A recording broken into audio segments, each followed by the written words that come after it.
আমাদের ডেইলি লাইফে আমরা অনেকেই চাই যে আমাদের মোবাইলে ডেটা কানেকশন অন থাকবে, কিন্তু কিছু কিছু অ্যাপস ডেটা কানেকশন থেকে ডিসেবল হয়ে থাকবে।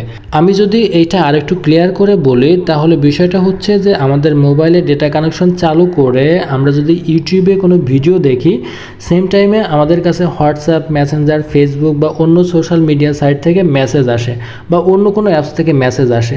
তো এটা আসার কারণ হচ্ছে যে আমাদের ব্যাকগ্রাউন্ডে অ্যাপসটা চলতে থাকে, মোবাইল ডেটা কনজিউম করতে থাকে। তো আমরা যদি চাই যে কোনো অ্যাপসকে ইন্টারনেট কানেকশন থেকে ডিসেবল করে দিতে, সেটা কিন্তু খুব সহজেই পারবো। তো আমি আপনাদেরকে একটা অ্যাপস দিয়ে দেখিয়ে দিব। আমি আশা করি আপনারা অন্য প্রত্যেকটা অ্যাপসের ক্ষেত্রে সেম অপশান, যার জন্য প্রত্যেকটা অ্যাপসেই আপনারা কাজ করতে পারবেন। তো আমি হোয়াটসঅ্যাপ দিয়ে দেখিয়ে দিই। আমার এখানে এই যে হোয়াটসঅ্যাপটা দেখতে পাচ্ছেন, আমি যদি হোয়াটসঅ্যাপের উপরে টাচ করে ধরে রাখলে এখানে দেখতে পাচ্ছেন যে আমার এখানে বেশ কটা অপশন আছে, রিমুভ, আনইনস্টল, এডিট এবং একটা রাইট অ্যারো আছে। তো রাইট অ্যারোর উপরে টাচ করলে এখানে দেখতে পাচ্ছেন যে অ্যাপস ইনফো একটা অপশন আছে। তো আপনারা এখান থেকে অ্যাপস ইনফোতে টাচ করবেন। তো আপনাদের মোবাইলে যদি এমন ইন্টারফেস না এসে এমনটা আসে যেখানে ইউজ ডেটা লেখা আসে, তো আপনারা ইউজ ডেটার উপরে টাচ করবেন, অথবা এখানে মোবাইল ডেটা অ্যান্ড ওয়াইফাই যেটা আসুক সেটার উপরে টাচ করবেন। এটার উপরে টাচ করার পরে এখানে আপনারা বেশ কয়েকটা অপশন পাবেন, যেখানে প্রথমে আছে ব্যাকগ্রাউন্ড ডেটা। তো এটা অন থাকা অবস্থায় আপনার মোবাইলটা যখন ইন্টারনেটের সাথে কানেক্টেড থাকে তখন ব্যাকগ্রাউন্ডে এই অ্যাপসটা চলতে থাকে। যদি কেউ মেসেজ করে সেই মেসেজটা আপনার কাছে চলে আসে। তো আপনি যদি এটা অফ করে দেন তাহলে আপনার ব্যাকগ্রাউন্ড ডেটা অফ থাকবে, অর্থাৎ আপনি যখন অ্যাপসটা চালু না করবেন ততক্ষণ পর্যন্ত এই অ্যাপসে কোনো মেসেজ আসবে না।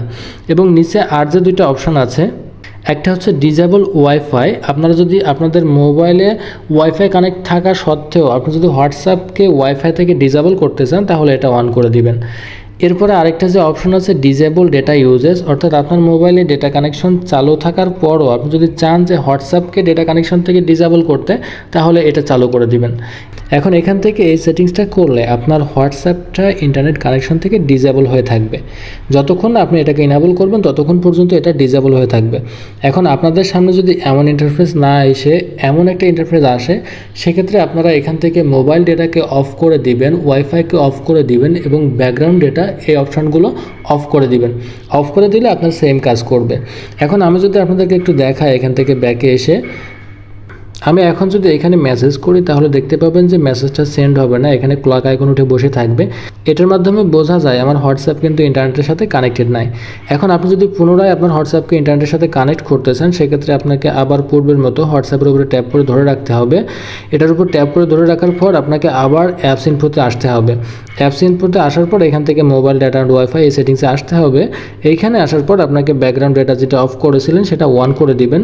এরপরে ডিসেবল ওয়াইফাই এটাকে অফ করে দিবেন। এরপরে এখানে আরও যে অপশনটা আছে ডিসেবল ডেটা ইউজেস, এটাকেও অফ করে দিবেন।